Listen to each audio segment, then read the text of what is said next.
የአውሮፓ ታላላቅ ክለቦችን የተመለከተ ወቅታዊና ዕለታዊ ጥንቅሮችን ወደ እናንተ የምናደርስበት የዩቲዩብ ቻናላችን የመረጃ ሰዓታችን ላይ ትገኛላችሁ።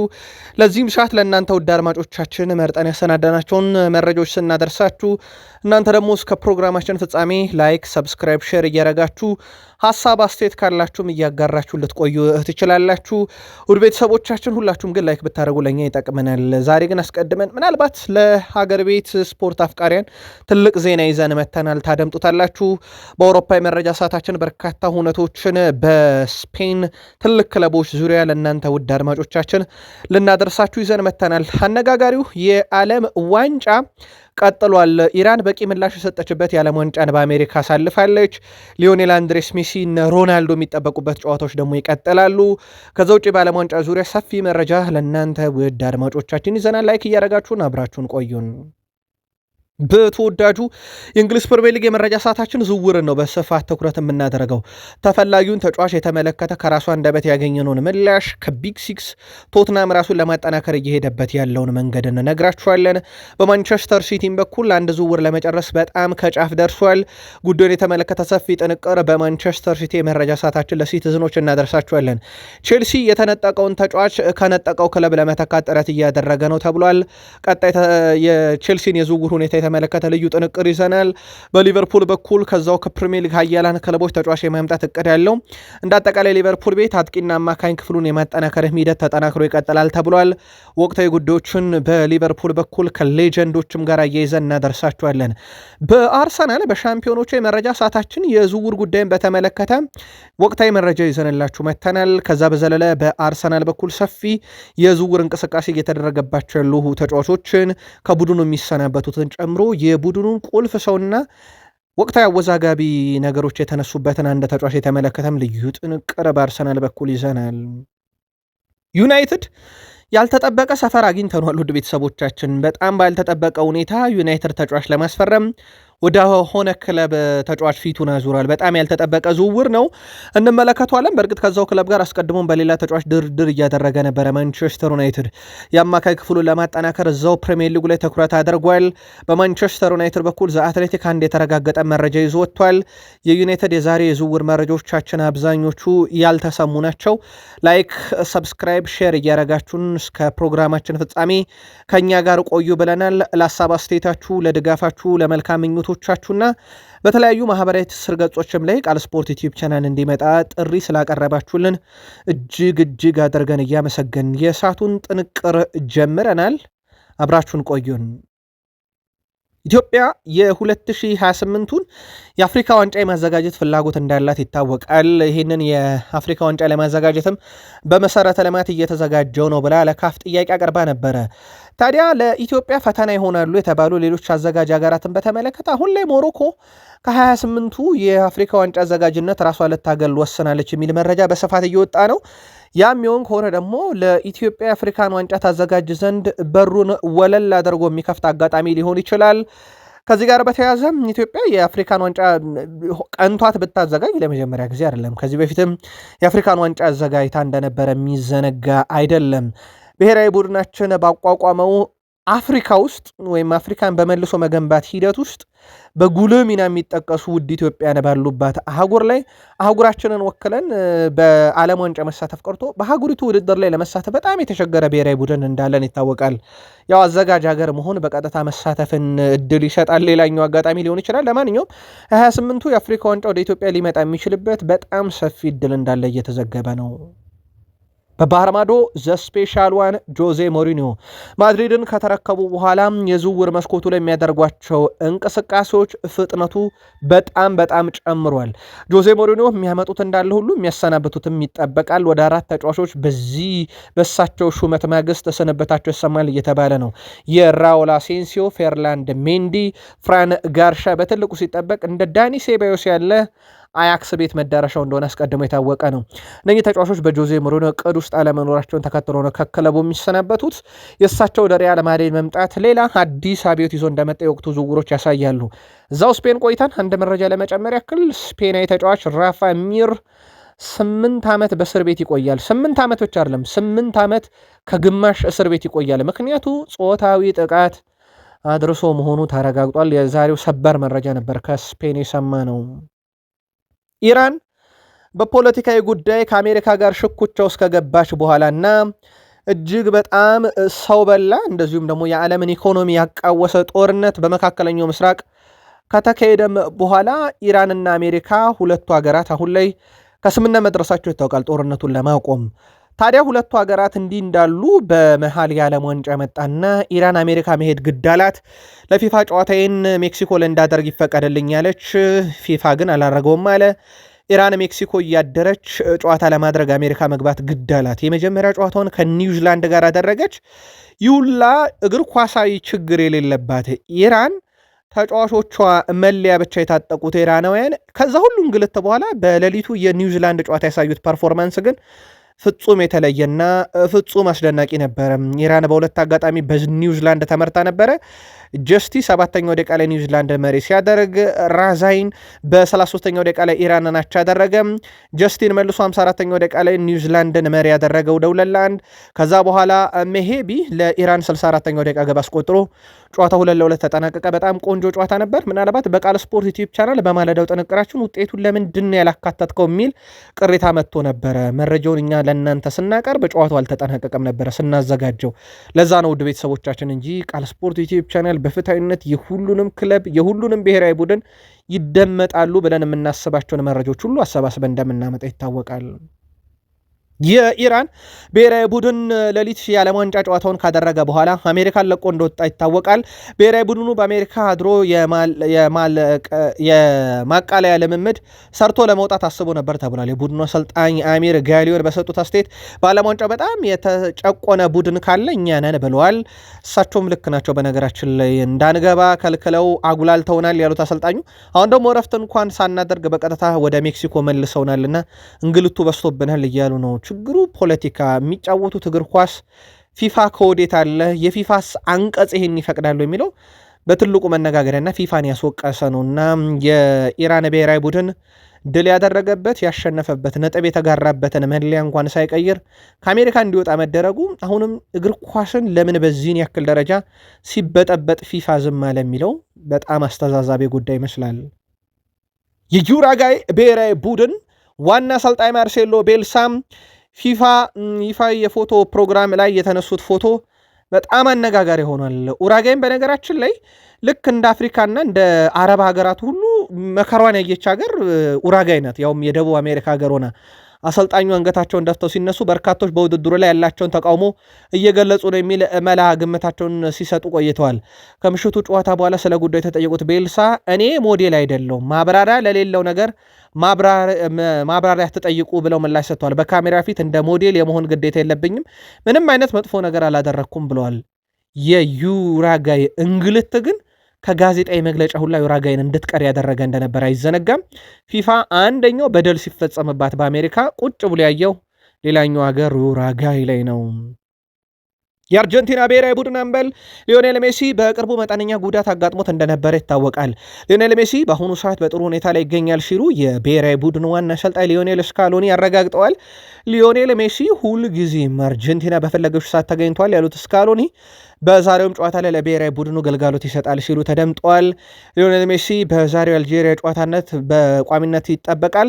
በጨዋታውም ላይ ተጽዕኖ ይፈጥራሉ ተብለው ከሚጠበቁ ተጫዋቾችና በዓለም ዋንጫው ላይ ከሚጠበቁትም ተጫዋቾች አንደኛው ነው። ቲዋይሲ የአርጀንቲናው የስፖርት ሚዲያ በሰበር መረጃውን እንዲሁ አረጋግጦታል። የክርስቲያኖ ሮናልዶ ቡድን ፖርቱጋል ነገ ነው ጨዋታ የምታደርገው። በብሔራዊ ቡድን ደረጃ 143 ግቦችን ያስቆጠረ ከፍተኛ ግብ አስቆጣሪው ሮናልዶ ነገ ሀገሩ ፖርቱጋልን ወክሎ ጨዋታውን ያደርጋል። የሜሲ ሀገር አርጀንቲና ዛሬ ሌሊት 10 ሰዓት ጀምሮ ነው ጨዋታው የሚደረገው። የፖርቱጋል ጨዋታ ግን ነገ ነው የሚደረገው። እንመለስበታለን ስለ ጨዋታውና ስለ ተጋጣሚያቸው። ክርስቲያኖ ሮናልዶ 28 የጭንቅላት ኳሶችን፣ 82 በቀኝ እግሩ፣ 33 ጎሎችን ደግሞ በግራ እግሩ ለፖርቱጋል ብሔራዊ ቡድን እስከዛሬ ያስቆጥሯል። ከፍተኛው ግብ አስቆጣሪ ነው። ለፖርቱጋል ብቻ ሳይሆን ለብሔራዊ ቡድን በርካታ ግቦችን የሚያስቆጠረው በብሔራዊ ቡድን ታሪክ ከኢራናዊ ተጫዋች የተረከበው እሱ እንደሆነ ይታወቃል። በዓለም ዋንጫ ላይ እንግዲህ መጨረሻ ሙከራውን ያደርጋል። ምናልባትም በዚህኛው የዓለም ዋንጫ በርካቶች ሮናልዶ ዋንጫ እንዲያነሳ የሚመኙበት የዓለም ዋንጫ የሆነበት ምክንያት የሌለው ዋንጫ በሚል ነው። ልክ ሜሲ 2022ን እንዲያነሳ እንደተመኙለት ሁሉ ማለት ነው። ከዚህ ጋር በተያያዘ ምናልባትም ፖርቱጋል ዋንጫ ካነሳች ዓለም ላይ በርካቶች ሊቆጣጠሩት የማይችሉት ደስታ ሊፈጠር ይችላል የሚል ሌጀንድ ከሰሞኑ ብቅ ብሎ እንደነበር ይታወቃል።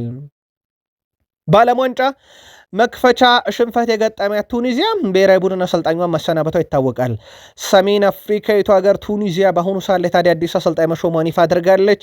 ቱኒዚያ ፈረንሳዊን አሰልጣኝ ሃርቬ ሬናርድን በኃላፊነት ሾሜያለሁ ብላለች። አሰልጣኝ ሃርቬ ሬናርድ የዓለም ዋንጫ 55 ቀናት ሲቀሩት ነበረ ከሳውዲ አረቢያ ብሔራዊ ቡድን የተሰናበቱት። ሳውዲ በሌላ አሰልጣኝ እየተመራች እየተጫወተች ነው። ይሁን እንጂ በውድድሩ መሀል የቱኒዚያ ብሔራዊ ቡድን ተረክበው ወደ ስፍራው አምርተዋል። እናም እሳቸው የዓለም ዋንጫ በሳውዲ በኩል ቢቀርባቸውም የዓለም ዋንጫን በሌላኛዋ የአረብ ሀገር ሊግ አባል ሀገር በሆነችው ቱኒዚያ አማካኝነት አግኝተውት ሌላኛዋን አረባዊት ሀገር አፍሪካዊቷን ቱኒዚያ ይዘው በዓለም ዋንጫ ይካፈላሉ ማለት ነው። ምናልባት ሳውዲ አረቢያን በዓለም ዋንጫ የሚያገኟት ከሆነ ሂሳብ ለማወራረጃ ጥሩ አጋጣሚ ሊሰጣቸው ይችላል። ሀገሩ ኬፕ ቨርዴ ታሪካዊ ምሽት ስታሳልፍ በጣም አደገኛ የስፔን ሙከራዎችን በማዳን ያመሸው ቮን ዜንሃ ቤተሰቡን ወደ አሜሪካ ማምጣት አለመቻሉ አስቆጭቶታል። ከጨዋታው መጠናቀቅ በኋላ ያለቀሰው ይህ ሰው ቮዚንሃ ከዓመታት በፊት ያጣቸው አያቶቼ ከጎኔ ሆነው ሊመለከቱኝ ባለመቻላቸው አዝኛለሁ። እናቴ በቪዛ ምክንያት ወደ አሜሪካ መምጣት አልቻለችም ሲል ለጉዞዋ የምንከፍለው ገንዘብ አልነበረንም፣ በዚህም ዓመት ላሳካው አልቻልኩም ብሏል። ቮዚኒሃ ካስደናቂ ምሽት በኋላ በማህበራዊ ስር ገጽ ተከታዮቹ አሁን ብታምኑም ባታምኑም ወደ 5.1 ሚሊዮን በላይ ደርሷል እየተባለ ነው። ግማሽ ሚሊዮን ህዝብ ነበረ ሲከተለው የነበረው። በዓለም ዋንጫ ላይ ስፔን ጋር በነበረው ጨዋታ ግን የነበረው የግብ ጠባቂው ፐርፎርማንስ ፍጹም የተለየና አሁን ላይ በጣም አነጋገር ሆናል። በዛ ላይ ዕድሜው 40 ዓመቱ መሆኑ የሚዘነጋ አይደለም። የእንግሊዝ ብሔራዊ ቡድን ጨዋታውን ነገ ያደርጋል። የእንግሊዝ ብሔራዊ ቡድን ዝግጅቱን አጠናክሮ ቀጥሏል። ጨዋታው ከክሮሺያ ጋር ነው። በጣም ጠንካራ ጨዋታ እንደሚሆን ምንም ጥርጥር የለውም።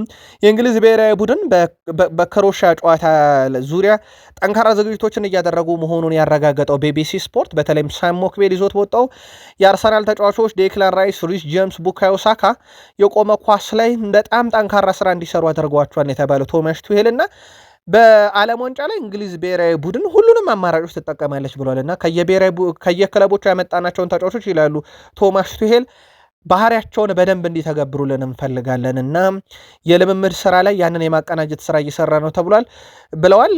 የአርሰናልን የጨዋታ ስታይል በቶርናመንት ላይ መጠቀም ያዋጣል ብለው አምነዋል እና የአሰልጣኝ ቶማስ ቱሄል ፍልስፍና ይቀናቸው ዘንድ ዴክላን ራይስ፣ ሪስ ጄምስ፣ ቡካዮ ሳካ ለዚህ ስራ ጠንካራ ስራ እየሰሩ ነው። ስለዚህ የቆመ ኳሶችን እነኚህ ሶስት ተጫዋቾች ሲመቱ ሲጠቀሙ በእንግሊዝ ብሔራዊ ቡድን በኩል እናያለን።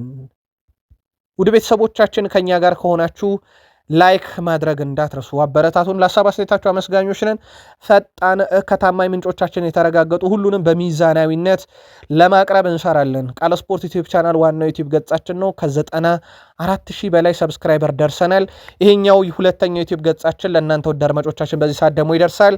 ከ32,000 በላይ ሰብስክራይበር አለው። አብራችሁን ቆዩን። የፕሪሚየር ሊግ መረጃችንን በዝውውር ነው የምንጀምረው። ኢልማን ነዴ በኤቨርተን ቤት ይገኛል። ሴኔጋላዊ ተጫዋች የበርካቶችን ቀልብ ስቧል። ሴኔጋላዊ ተጫዋች ታዲያም በዝውውር መስኮቱ ላይ በርካታ ክለቦች ተፈላጊ ቢሆንም አሁን ሙሉ ትኩረት ያለው በዓለም ዋንጫ ላይ ነው ብሏል። ከዓለም ዋንጫ በኋላ እንወሰናለን ብሏል። ሴኔጋል ከፈረንሳይ መጀመሪያ የምድብ ጨዋታዋን ታከናውናለች። ኢልማን ነዴ በጨዋታው ላይ ይጠበቃል። የሴኔጋልና የፈረንሳይ ጨዋታ ካሁኑ በብዙ መንገድ እያነጋገረ ነው። በእርግጥ ትኩረታችን አሁን የኢልማን ነዴ ዝውውር ስለሆነ ብቻ እዚህ ላይ ትኩረት እናድርግ። ተጫዋቹ በዩናይትድም በአርሰናልም ዝርዝር ውስጥ ያለ ተጫዋች እንደሆነ ይታወቃል።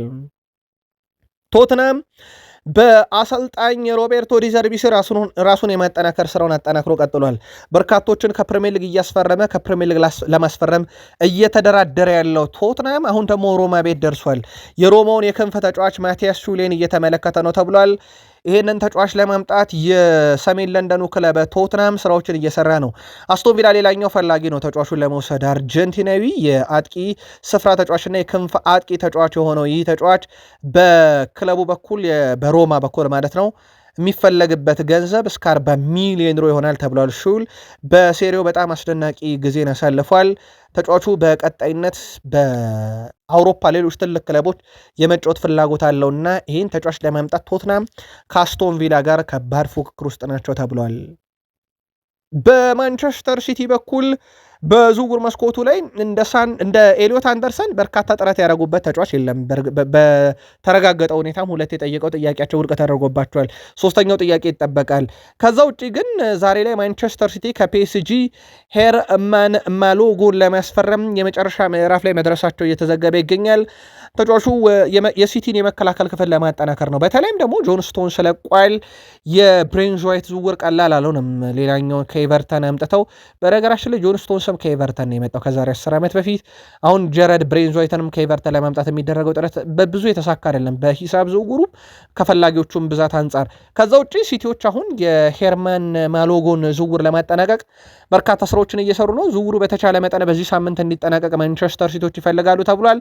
የኤሊዮት አንደርሰንም ጉዳይ ጎን ለጎን አለ። ሲቲ በዝውውር መስኮቱ ላይ ፍላጎቶች አሉት፣ ግን የአሰልጣኙ ሹመት ይፋ ለማድረጉ እስካሁን እና የአሰልጣኙ ጉዳይ ጋር ነገሮች አለመጠናቀቃቸው ዝውውሩ ላይ ለመዘግየቱ ምክንያት ነው እየተባለ ነው። ቼልሲ የተነጠቁትን ተጫዋች በነጠቃቸው ክለብ ሌላ ተጫዋች ለመተካት እቅድ አላቸው። ቼልሲ የሪያል ማድሪዱን የግራ መስመር ተከላካይ አልቫሮ ካሬርስን ለማስፈረም ፍላጎት አላቸው ተብሏል። አሎንሶ በሎስ ብላንኮች የሚያውቀው ተጫዋች ነው። በነገራችን ላይ ሎስ ብላንኮች ካሬርስን ለመሸጥ ፈቃደኛ ናቸው። ምክንያቱም ኩኮሪያን የወሰዱት ለዛ ቦታ ነው። በጆዜ ሞሪኖ ስር ካሪየርስ የማርኮ ኩኩሬላ ተጠባባቂ መሆን ቅሬታን ይፈጥራልና ተጫዋቹ ሊለቅ ይችላል እየተባለ ነው። የቀድሞ የሪያል ማድሪድ አሰልጣኝ አሁን የቼልሲ አለቃ ዣቪ አሎንሶም የካሪየርስ አድናቂ ነውና ወደ ቡድኑ ሊቀላቀለው ይፈልጋል እየተባለ ነው። በነገራችን ላይ አልቫሮ ካሪየርስ ማለት በማንቸስተር ዩናይትድ በአንድ ወቅት በፕሪሚየር ሊግ በተወሰነም ጨዋታ ላይ ቢሆን ሲጫወት የተመለከተ ነውና ለእንግሊዝ አዲስ ያልሆነ ሰው ነው። በዩናይትድ በቀዩ መለያ እናውቀዋለን። አሁን ዣቪ አሎንሶ ደግሞ ሰማያዊ መለያውን ትቶ ነጩን በለበሰው ኩኮሪያ ፋንታ እሳቸው ደግሞ ነጩን አስወልቀው ሰማያዊ ሊያስለብሱት አልቫሮ ካሪየርስን የዝውውራቸው ዕቅድ አካል አድርገውታል። በቼልሲ በኩል ከክለቡ የሚሰናበቱም አሉ፣ ልክ እንደሚመጡት ሁሉ ማለት ነው። ባሻለፍነው የውድድር ዓመት በተለያዩ ክለቦች በውሰትሉ ሲጫወት የነበረው አክሰል ዲሳሲ፣ ታሪክ ጆርጅ፣ ዴቪድ ዳትሮ ፎፋና ከቼልሲ ጋር በቋሚ ዝውውር ነው የሚለያዩት። ቼልሲ የሶስቱን ተጫዋቾች ዝውውር የክረምት የዝውውር መስኮት ከመጠናቀቁም በፊት በቋሚነት ለመጨረስ ከፈላጊዎቻቸው ጋር በሙሉ ለመደራደር ዝግጁ ናቸው ተብሏል። የሳውዲ አረቢያ ክለቦች በዋነኝነት እነኝን ተጫዋቾች ፍላጎት አላቸው። በሻምፒዮንሺፑም ይፈለጋሉ። ተጫዋቾቹ ወዴት ማምራት ይፈልጋሉ ወይም ደግሞ የቀረቡላቸውን የዝውውር ጥያቄዎች ይቀበላሉ የሚለው ጥያቄ ለቼልሲ ሌላኛው ፈተና ሊሆን ይችላል እንጂ በክረምት ከክለቡ ይለቃሉ ተብሎ ይጠብቃል። ቼልሲም የቅዱ አካል እንዳልሆኑ ይፋ አድርጓል። ምናልባት የታሪክ ጆርጅ ነው በኤቨርተን ሞር የመጫወት እድሉ ሰፊ ነው። አሁን ላይ ከክለቡ ከለቀቀ በኋላ በቼልሲ በኩል ቀጣይ ዓመት ብዙም ጨዋታ ስለሌለባቸው የማያስፈልጉ ተጫዋቾችን በጊዜ የመቀነስ እቅድ በዚህ ዓመት ዋነኛ ስራቸው እንደሆነ ይታወቃል። ሊቨርፑል በዝውውር መስኮቱ ላይ ፕሪሚየር ሊጉ ላይ ትኩረት አድርጓል። በተለይም በእንግሊዝ ፕሪሚየር ሊግ ለታላቅ ክለቦች ከሚጫወቱ ተጫዋቾች ውስጥ የአርሰናሉን ኤታን ዋኔሪን ጉዳይ እየተከታተለ ነው ተብሏል። ከዚህ ጋር በተያያዘ በነገራችን ላይ ውድ ቤተሰቦቻችን የዝውውር መስኮቱ ላይ አሁን ላይ የፕሪሚየር ሊግ ክለቦች አንድ እየተከተሉ ያሉት ስትራቴጂ በፕሪሚየር ሊግ ውስጥ ልምድ ያላቸውን ተጫዋቾች እዛው የማስፈረም ሂደትን በቅርብ ዓመታት ውስጥ እያየን ነውና የኤታን ዋኔሪን ጉዳይ መከታተል ጀምሯል። ሊቨርፑል የተጫዋቹ ከአርሰናል ለመልቀቅ የሚቀር አይመስልም። ምናልባት አርሰናል ለፕሪሚየር ሊግ ክለቦች ይሸጧሉ የሚለው ነው። ከተጫዋቹ ጋር በተያያዘ ከሰሞኑ የቼልሲም ስም ሲያዝ እንደነበረ የሚዘነጋ አይደለም። ኢታን ዋኔሪን በእርግጥ ላይ ማስፈረም ልክ ኑኖ ማዱዌኬን በሸጡላቸውም ሰዓት ሁኔታውን ሲከታተሉ ነበር። የሚኬል አርቴታ ዕቅድ አካል አለመሆኑ ግን የጥር ስንብት ወይም የጥር የውሰት ሁሉ ራሱ አንድ ማሳያ ነበር። ለማንኛውም ሊቨርፑል ሁኔታውን እየተከታተለ ነው። ያ ቦታ ሳላህ ለቆት የሄደው ቦታ እንደሆነ የሚዘነጋ አይደለም። ሊቨርፑል እንደ አጠቃላይ በዚህ ክረምት ላይ በርካታ የሜዳ ክፍሉን ያጠናክራል ተብሎ ሲጠበቅ ያው የአንዶ ሜንዲ ጉዳይ አለም ያልተቋጨ ጉዳይ ነው። ብራድሊ ባርኮላ የዝውውር ሂሳብ እስከቀረበልኝ ድረስ ፓሪስ ሰን ዠርሜን ልሸጠው ዝግጁ ነኝ ብሏል። የሁለቱ ዝውውር በክንፍ አጥቂነት ይጠበቃል። ያው ብራድሊ ባርኮላ ባይመጣብን የሚሉ በስተዋል። በነገራችን ላይ ምክንያት ጠይቀን ነበረ በቃል ስፖርት ዩቲዩብ ቻናላችን ላይ በዛኛው በዋናው ገጻችን ላይ በጠየቅነው ጥያቄ ለምንድነው ባርኮላን ሊቨርፑሎች ስሎትን የመረጣችሁት ከባርኮላ፣ አርሰናሎች ማርቲኔሊን ከባርኮላ፣ ዩናይትዶች ሩበን አሞሪን ከባርኮላ ለምን አላችሁ ብለን ጠይቀን ነበር። ምናልባት በርካቶች የግል መልከታቸውን አጋርተዋል። አንድ አድማጫችን ግን ያጨራረስ በጣም ደካማ ነው አጨራረስ ላይ እና ብዙ ልምድ የለውም የሚል ይዘት ያለው ሀሳብ አጋርቶ ነበር። ለማንኛውም ሊቨርፑል አንዱ በዝርዝር ውስጥ ከያዘው ተጫዋች ነው። ከዛ ውጭ ግን ሊቨርፑሎች በዝውውር መስኮቱ ላይ እጣ ፈንታውን ያልወሰኑት አሌክሲስ ማካሊስተርን፣ ከርትስ ጆንስንን በተመሳይ እጣ ፈንታ ከወሰኑ በኋላ የአማካኝ ክፍሉን እንደ አዳም ዋርተን ባሉ ተጫዋቾች ለመተካት ፍላጎት እንዳለው እየተዘገበ ሲገኝ እነ አሰልጣኝ አንዲ ኢራኦላ እነ አሌክስ ስኮትንም ወደዚህ ቦታ ላይ አምጥተው ያጫውታሉ ተብሎ በትልቁ እየተጠበቀ ይገኛል። ምናልባት አሌክስ ስኮትን አነሳን ከበርንማውዝ፣ ምክንያቱ ያው አንዲ ኢራኦላ ናቸው። ኢራኦላ በሊቨርፑል እንግዲህ መንበረ ስልጣኑን ከተረከቡ በኋላ በርካታ ማሻሻያ ስራዎችን እየሰሩ ነው ተብሏል። እሳቸው ከራፋኤል ቤኒቴዝ በኋላ የመጡ ስፔናዊ የሊቨርፑል አሰልጣኝ ናቸው። ራፋ ቤኒቴዝም አርሰናል ሻምፒዮን በሆነ ማግስት ከ22 ዓመት በፊት ተሹመው ሻምፒዮንስ ሊግን አምጥተዋል።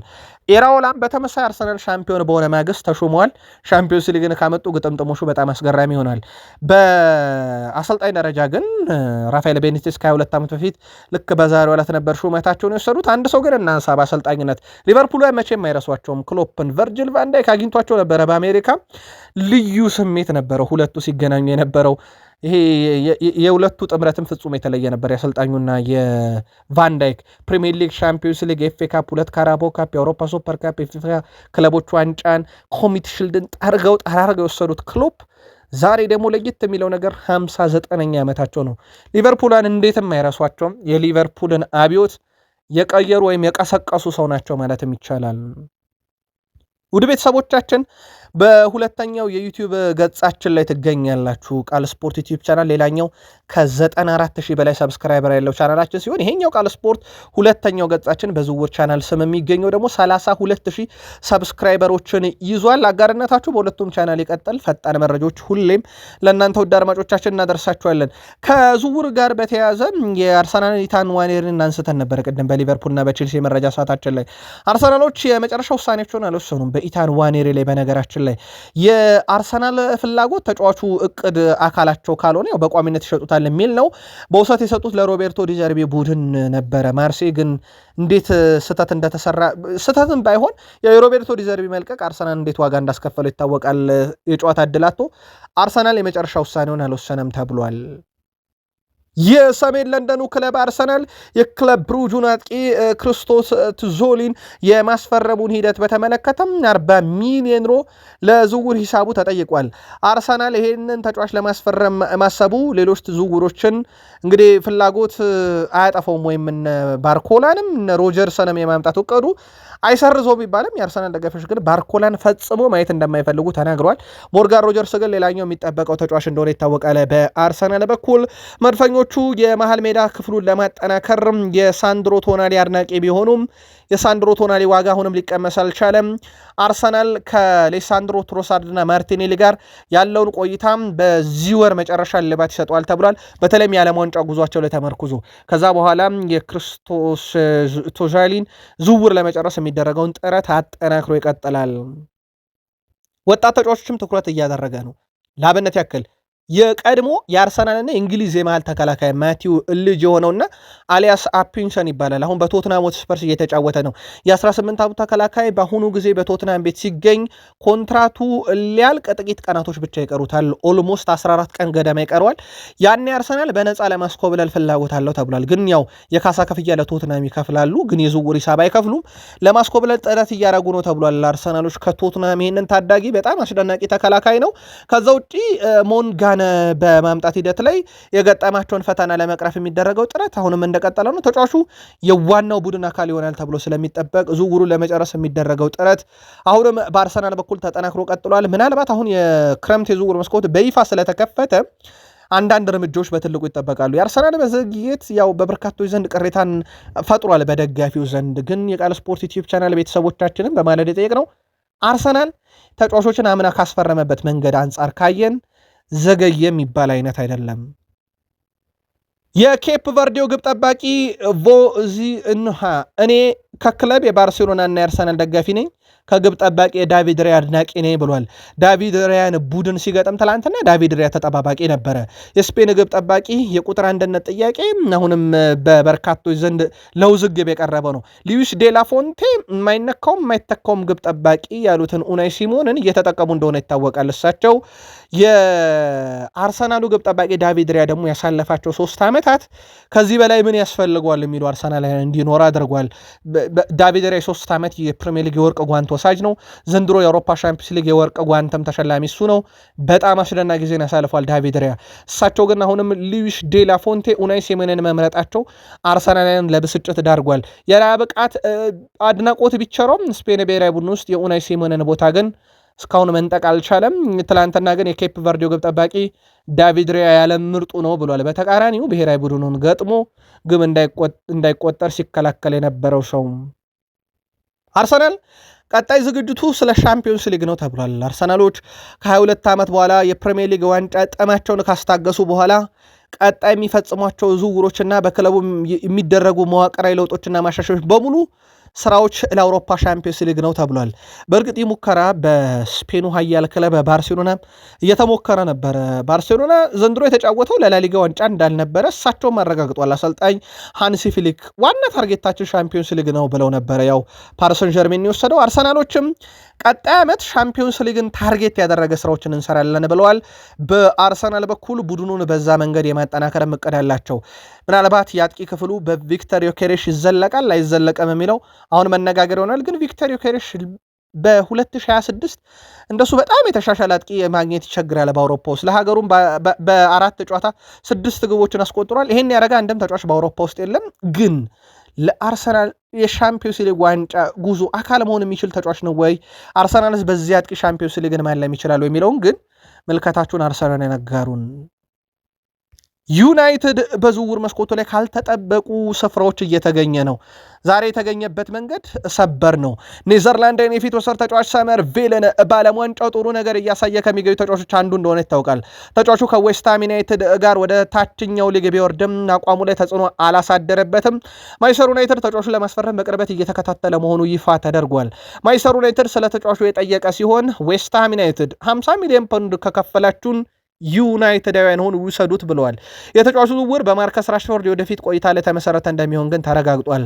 ማርከስ ራሽፎርድ በማንቸስተር ዩናይትድ የሚቆይ ከሆነ የሰመርቪል ዝውውር አይሳካም ተብሏል። ውድ የቃል ስፖርት ዩቲዩብ ቻናል እና የዚህኛው የዝውውር ቻናል ቤተሰቦቻችን ዩናይትድ ራሽፎርድን ሊያቆየው እንደሚችል አንድ ፍንጭ ማለት ነው። ዩናይትዶች በአሁኑ ሰዓት ላይ የበለጠ ቅድም የሚሰጡት የመሃል ሜዳ ክፍሉን ማጠናከር ቢሆንም ማለት ነው። በዚህ ምክንያት ማቲያስ ፈርናንዴስ ከዌስትሃም ዩናይትድ ለማስፈረም የሚደረገውን ጥረት በተመለከተም ዘ አትሌቲክ በጣም ጠንካራ ስራ እየተሰራበት ብሎታል።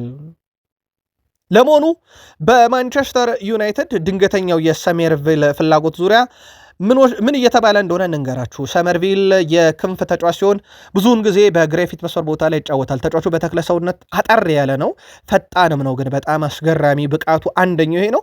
በተለያየ ሜዳ ክፍል ላይ መጫወትም ክሎት ያለው ሰመርቪል የበለጠ ውጤታማ የሆነው ግን በግራ ክንፍ ማይክል ካሪክ ተጫዋች እናመጣበታለን ባሉት ነው። ኔዘርላንዳዊ ሰመርቪል ጃፓን ላይ ያስቆጠራት ግብ ስለሱ ያጫወት ባህሪም በደንብ የገለጸች ነበረች። ተጫዋቹ በክንፍ በኩል ይዞ የሚሄደው ኳስ ወደኋላ ቆርጦ በመለስ ወደ ጎል የመሞከር ይሄ ቴክኒካል ብቃቱ ወይም ካርል አድርጎ የማስቆጠር ብቃቱ ይነገርለታል።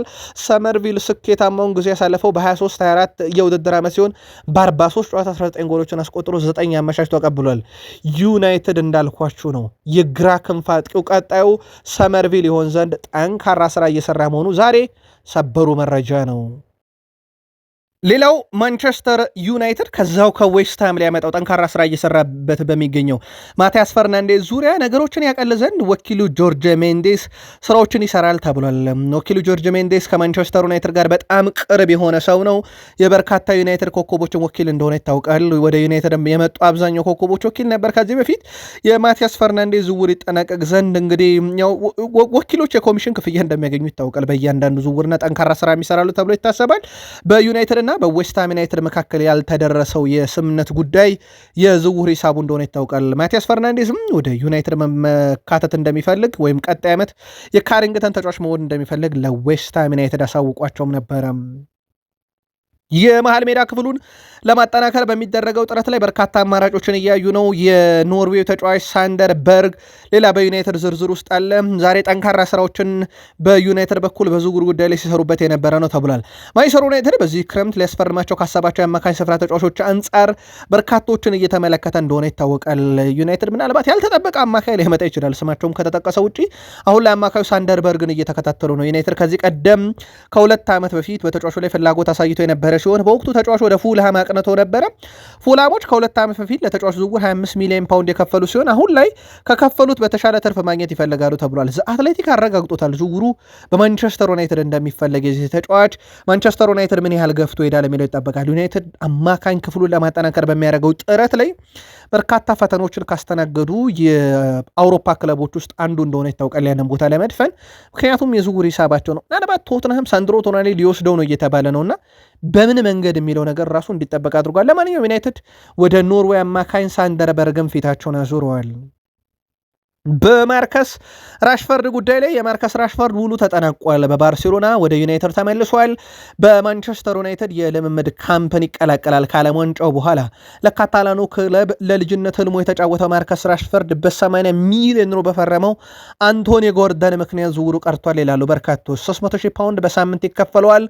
ውድ የቃል ስፖርት ዩቲዩብ ቻናልና የዚህኛው የዝውውር ቻናል ቤተሰቦቻችን ዩናይትድን የ28 ዓመቱ ተጫዋች ብታምኑም ባታምኑም በዩናይትድ ሊቀጥል ይችላል። በጣም ያልተጠበቀ ውሳኔ ሊሰማው ይችላል ተብሏል። ዩናይትድ ቀጣይ ለገበያ ያቀረባቸው እንደ ማኑኤል ኡጋርቴ፣ ጆሽኳ ዜርኪዝ አይነት ተጫዋቾችንም ለመሸጥ እንግዲህ እየተጠባበቀ እንደሆነ ይታወቃል። የዝውውር ሂሳብ ለዩናይትድ አሁንም ትልቅ ፈተና እንደሆነ ይታወቃል። ከዚህ ጋር በተያያዘ ራሽፈርድ በዩናይትድ ሊቀጥል የሚችልበት እድል አለ። ስለዚህ ቀጣይ ዓመት ዩናይትድ ራሽፈርድ በዩናይትድ ሲጫወት ልናየው እንችላለን። ምናልባት ዩናይትድያን ብዙ አስበውት የማያውቁት ጉዳይ ሊሆን ይችላል። በማርከስ ራሽፈርድ ላይ ግን ሰበር መረጃ እንንገራችሁ ውድ ቤተሰቦቻችን። ማንቸስተር ዩናይትድ በ40 ሚሊዮን ፓውንድ ከሊቨርፑልና ከሲቲ ውጭ መግዛት ትችላላችሁ ተብሏል። ለፕሪሚየር ሊግ ክለቦች አርሰናልም ሌላም ክለብ። ሊቨርፑልና ሲቲ ግን አትገዙትም ብሏቸዋል። በሌላ አማርኛ ውድ ቤተሰቦቻችሁ ሁሉ የምንላቸዋለን በሀገር ውስጥ የደጋፊ ቁጥር መብዛት አርሰናልና ዩናይትድን ባላንጣ አረጋቸው እንጂ እንግሊዝ ውስጥ ባላንጣ ለዩናይትድ ሲቲና ሊቨርፑል ብቻ ናቸው። ስለዚህ ዩናይትድ ከሊቨርፑል እና ከሲቲ ውጭ ያላችሁ ማንኛውም የፕሪሚየር ሊግ ክለቦች በ40 ሚሊዮን ፓውንድ ራሽፈርድ መግዛት ትችላላችሁ ተብሏል። ማርከስ ራሽፈርድ አሁን ላይ ስሙን የሰማነው አርሰናል ቤት ነው በነገራችን ላይ እና አርሰናልና ማንቸስተር ዩናይትድ በኩል እንዳልኳቸው እንግሊዝ ውስጥ ባላንጣነት ስለሌለ ወይም ችግር ስለሌለባቸው ሁለቱ ቡድኖችም ሲጫወቱ ነጥብ የመውሰድ እንጂ የባላንጣነት ወይም ይሄ ሁለቱ ክለቦች የእግር ኳስ ሜዳም ውጪ መጥፎ ታሪክ ግንኙነት ስለሌላቸው አርሰናል ቤት እየተሰማ ነው ስሙ። ጉዳዩ ግን ዛሬ ላይ በማንቸስተር ዩናይትድ በኩል የተወሰነ ሌላኛው ሰበር መረጃ ነው። በማኑኤል ኡጋርቴ በኩል ኤስ ሚላኖች ፍላጎት እንዳላቸው ሰምተናል።